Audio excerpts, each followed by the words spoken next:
Entre 1992 e 2016, o Sonic teve uma revista em quadrinhos feita nos Estados Unidos pela editora Archie Comics. Mas, paralelamente, entre 1993 até 2002, o Sonic tinha uma outra HQ, feita na Inglaterra, chamada Sonic the Comic. A publicação foi bem popular no Reino Unido e apresentava uma visão única do universo do Ouriço Azul. O responsável pela sua criação foi o editor Richard Burton, que trabalhava na editora Fleetway com a revista 2000 AD.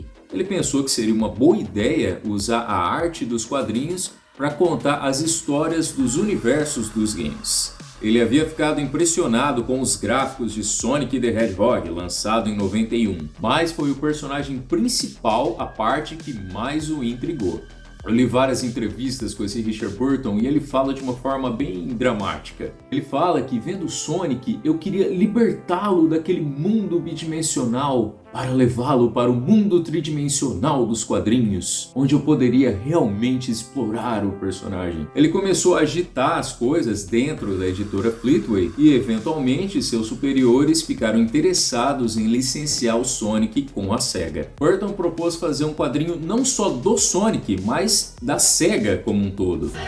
Ele acreditava que um quadrinho focado em apenas um personagem daria certo nos Estados Unidos, mas na Inglaterra o público estava mais acostumado com revistas tipo antologias, com histórias de vários personagens diferentes na mesma publicação. Para o pessoal da Fleetway, essa seria uma publicação apenas para curto prazo, só para aproveitar um personagem que estava na moda. Mas Burton queria algo que conquistasse um público fiel. A primeira edição da revista Sonic the Comic trazia, além do Sonic, outros sucessos da SEGA, como Shinobi e Golden Axe. No próximo número entrou Wonder Boy. Com 36 páginas, a revista mais tarde também teria The Cap Attack, Echo the Dolphin e Streets of Rage, mas Sonic era o foco. Outros personagens da SEGA entravam e saíam da revista, mas o Sonic sempre teve o seu quadrinho garantido ali. As sessões da revista eram até chamadas de zones, assim como nos games dele. Essas sessões incluíam dicas de jogos e notícias sobre os lançamentos da SEGA, além de uma sessão de cartas que durante um tempo era respondida pelo próprio Sonic. Bom, na verdade, os editores Andy Deagle e Steve McManus. As vendas foram muito boas e se tornou um dos quadrinhos mais vendidos não só da editora Fleetway, como de toda a Inglaterra.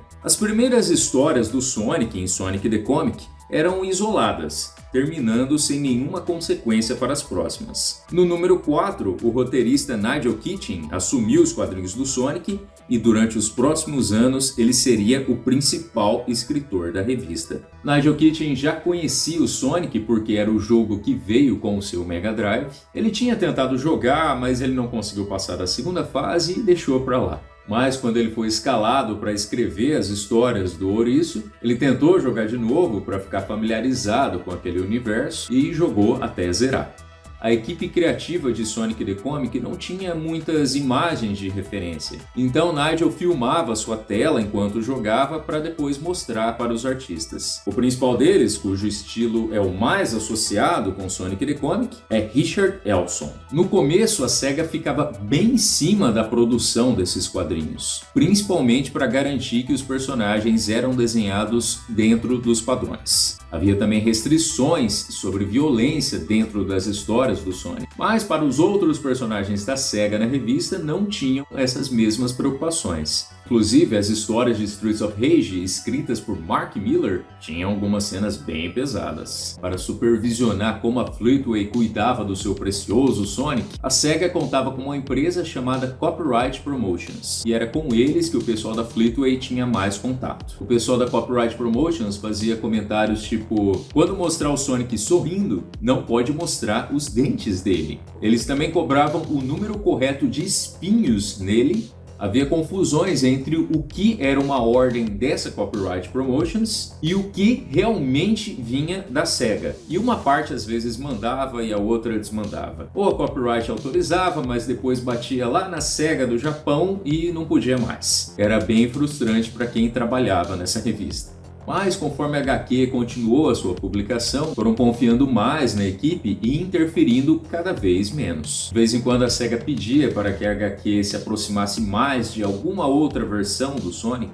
Por exemplo, em um determinado ponto, eles pediram para que o Robotnik fosse desenhado exatamente como em As Aventuras de Sonic the Hedgehog, o desenho mais comédia pastelão do Sonic entre os produzidos pela DIC. Nigel Kitchen, em seus primeiros quadrinhos do Sonic, estava bem perdido. Ele tentou algumas ideias que foram rejeitadas. Ele queria, por exemplo, que o Sonic estivesse a serviço de um grupo de entes superpoderosos, tipo os Guardiões do Lanterna Verde. E Sonic teria aceitado ser o defensor das várias zonas de Mobius só porque ganharia em troca um tênis mágico que seria a fonte dos seus poderes de super velocidade. Mas isso foi vetado. Mas Nigel Kitchen foi pegando algumas ideias aqui e ali e encontrou o seu caminho. A sua primeira grande inspiração veio de uma origem para o Sonic que foi elaborada pela SEGA da América sem nenhuma conexão com a SEGA do Japão. Ela era mencionada em alguns guias de estilo que eram disponibilizados para qualquer um que adquirisse a licença do Sonic. Essa história foi usada em um quadrinho promocional que apareceu em algumas revistas na América do Norte, mas de uma forma geral ela foi ignorada pelos produtores dos desenhos animados e dos gibis produzidos nos Estados Unidos. Mas os ingleses tiveram acesso a esse material e eles foram os principais a usarem essa versão da origem do Sonic.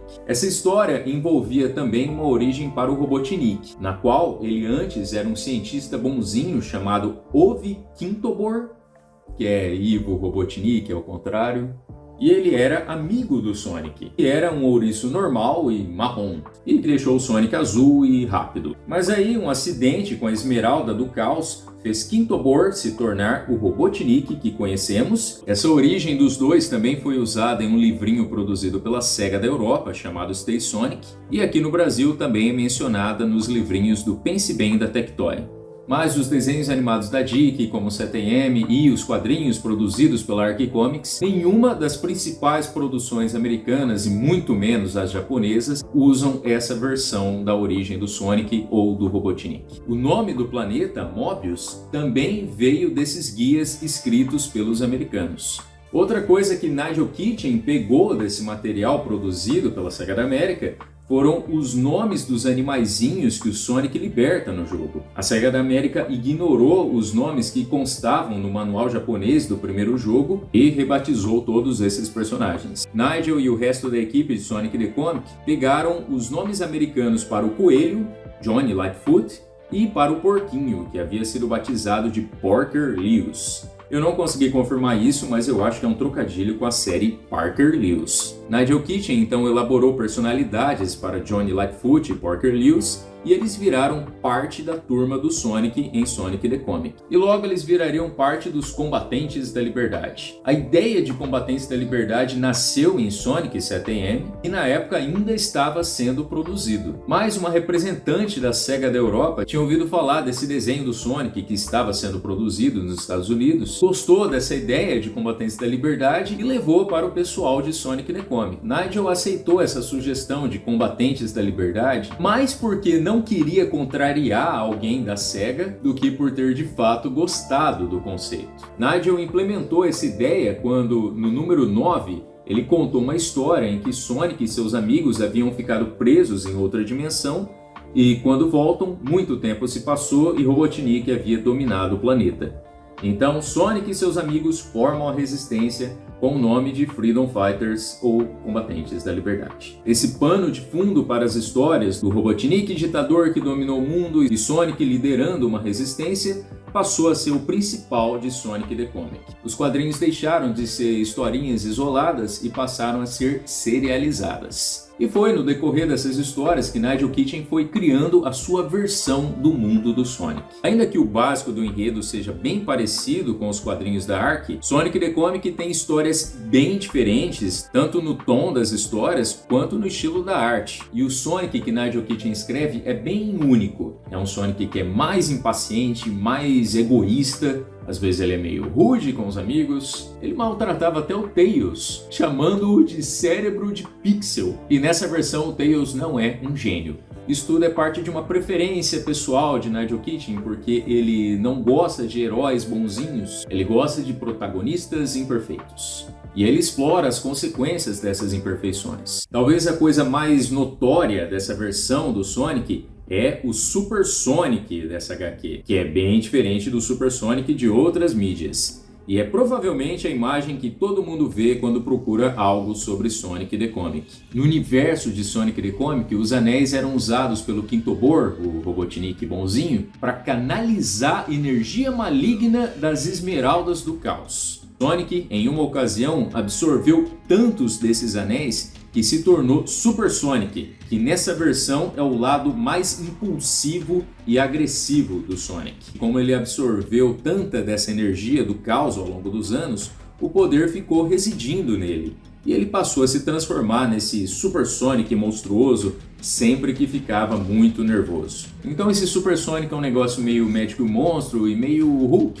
É também quase que um precursor da forma Warhog de Sonic Unleashed. Quase, né? E assim como aconteceu com o Hulk algumas vezes, esse lado oculto do Sonic eventualmente foi separado e sem o lado bonzinho se tornou ainda mais selvagem. E por um tempo esse Super Sonic avulso foi um dos maiores vilões em Sonic the Comic. Teve outra versão do mal do Sonic chamado de Extra Life, um clone criado pelo Robotnik quando ainda era bonzinho, que era para servir como uma vida extra para o Sonic, caso acontecesse algo com ele. Mas esse clone se rebelou e ficou mal. Outros vilões incluem Grimer Womtong, um cientista de Robotnik, e o aristocrata Lord Steinwinger. Teve também a Irmandade dos Metallics, uma legião de cópias do Metal Sonic. E os Marxio Brothers, uma paródia bem óbvia do Mario e com nomes tirados dos irmãos Marx. Eles são um trio de eletricistas aliados do Robotnik. Os Badniks que aparecem em Sonic the Comic são bem fiéis aos games. E assim como nos jogos, eles são robôs com animais aprisionados dentro deles. Nessa HQ é explicado que eles funcionam como baterias orgânicas para os Badniks. E enquanto estão lá dentro, perdem sua autonomia.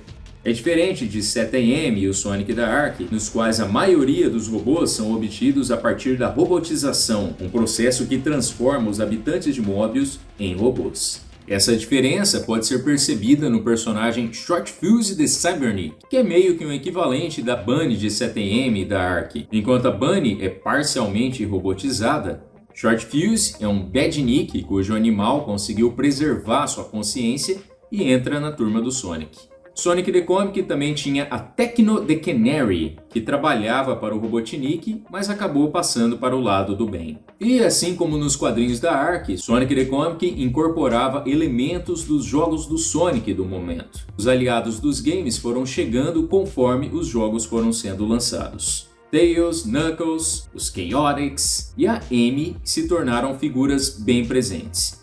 E com o tempo também ganharam suas histórias solo. Aos poucos, os outros personagens da SEGA foram sumindo da revista, e todos os quadrinhos em Sonic the Comic eram ou do Sonic ou de algum amigo do Sonic. A Amy, em particular, ganhou um certo destaque. Nigel Kitchen inicialmente a tratou mais como uma namoradinha apaixonada, mas a editora Deborah Tate o encorajou a fazer dela uma aventureira mais independente. Knuckles também ganhou seu quadrinho solo na revista. Tinha também Sonic's World, que cobria eventos não mostrados nos quadrinhos principais. Em 95, a revista estava vendendo bem, mas a editora Fleetway fez alguns cortes no orçamento. E aos poucos ela foi perdendo as sessões de notícia e de dicas de games, e foi ficando cada vez mais só quadrinhos do Sonic. Por mais que a revista fosse muito bem sucedida, a Fleetway tinha uma política interna de ciclos de 5 anos. As revistas eram publicadas por 5 anos e no final desse período elas eram canceladas ou modificadas. Sonic the Comic ainda não havia dado 5 anos de existência, mas estava chegando perto e as mudanças já estavam acontecendo. O criador da revista, Richard Burton, eventualmente deixou o título e foi trabalhar com outros projetos. E logo o roteirista principal, Nigel Kitchen, também deixou a revista. Seu posto de principal escritor foi assumido por Lew Stringer, que já escrevia algumas histórias secundárias na época de Nigel Kitchen, e agora era o titular. E mesmo em meio de todas essas mudanças, a revista continuou com um público bem fiel.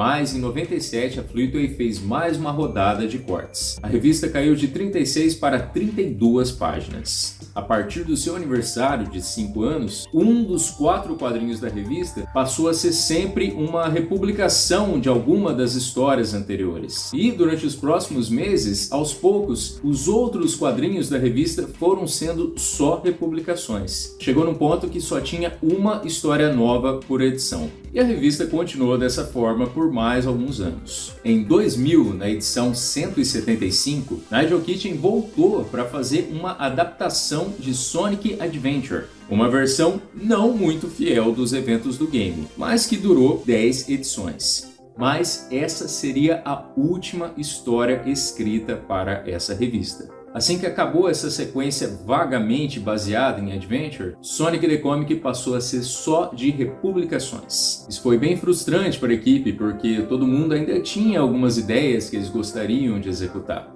Mas essa Sonic the Comic, que basicamente virou os almanaques da Mônica, né, que é só republicações, continuou dessa forma até 2002. E nesse ano saiu a edição número 223, a última edição de Sonic the Comic. Comercialmente, Sonic nesse período não estava no seu melhor momento e, juntando com todas essas alterações da Fleetway, um cancelamento parecia inevitável. Mas os fãs ingleses dessa HQ nunca se esqueceram dela. 8 anos depois, em 2010, um grupo de fãs lançou Sonic the Comic Online, uma continuação não oficial, continuando a numeração de onde a revista parou.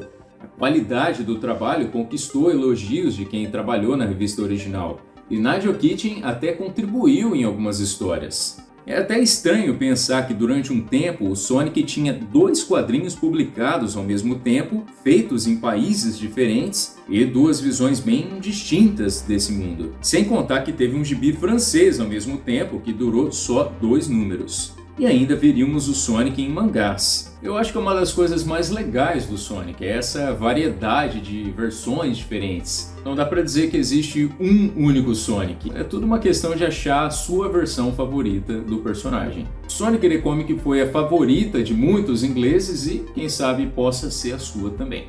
Esse vídeo foi uma sugestão do Davi, que desenha quadrinhos incríveis do Sonic, que ele posta no Amino Apps. Eu vou deixar o link no comentário fixado aí embaixo, junto com as fontes que eu pesquisei para esse vídeo. Um abraço e até uma próxima.